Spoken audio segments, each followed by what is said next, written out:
Welcome back to News Nation. A new rash of arrests in the Occupy Wall Street movement. In a pre-dawn raid, police in riot gear detained about 50 protesters in San Diego, California, who refused to remove their tents from the city's Civic Plaza. In Nashville, Tennessee, about 30 Occupy protesters were arrested, then released, all in the span of just a few hours. A night court judge refused to sign their arrest warrant, but would not say why. Meantime, Iraq War veteran Scott Olson is now able to talk and write after his skull was fractured during a clash with police in Oakland, but doctors still have not ruled out surgery. Last night, thousands of people in Oakland and Las Vegas held candlelight vigils in his honor. Olson's uncle spoke with MSNBC's Thomas Roberts earlier today. He's doing a lot better. I guess his verbal skills have not returned. Apparently they tested him with some math skills and he was okay there. So it seems to be whatever injury he sustained, either temporarily or permanently, has to do with his verbal skills. I'm joined now by Justin Elliott, a reporter with Salon.com, and Justin's been covering the movement from the very first, the beginning of it. Justin, how do the images of these raids in the middle of the night, as well as Scott Olson now dealing with serious injuries, how does this affect the conversation of what's happening with Occupy Wall Street, meaning these allegations of excessive police force and what the protesters need to do next here?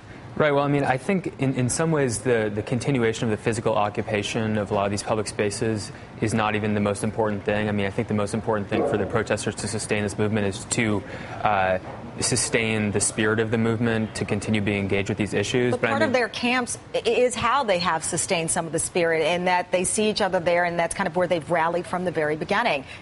Right. I mean, look, I think it's one important issue to continue the physical occupations. That's one source of media and public interest. That's how they're bringing in new people. But I don't think it can continue forever. So, I mean, I think there are discussions going on. How do you continue this online? How do you continue it in different spaces, as well as continuing to fight to maintain the occupations in, dozens of cities around the country now? What is your concern right now? I mean, again, as we look at these images and more people are being arrested, never mind the weather, and you've got Occupy Denver, people in the snow even being subjected to possible frostbite to stick it out. But these images of what's happening with the police, how does that affect the conversation now? I think if the protesters stay nonviolent, as they almost without exception have, there were a few reports of bottle throwers in Oakland, but it's overwhelmingly nonviolent. I mean, I think this can really just bring more attention to them. I mean, there's so much anger about Scott Olson. There's a lot of focus now on the history of the Oakland Police Department. It turns out they've actually had federally imposed judicial oversight for the past several years because of excessive use of force issues. So I think there's a lot of anger at the police in some of these cities where these raids are happening.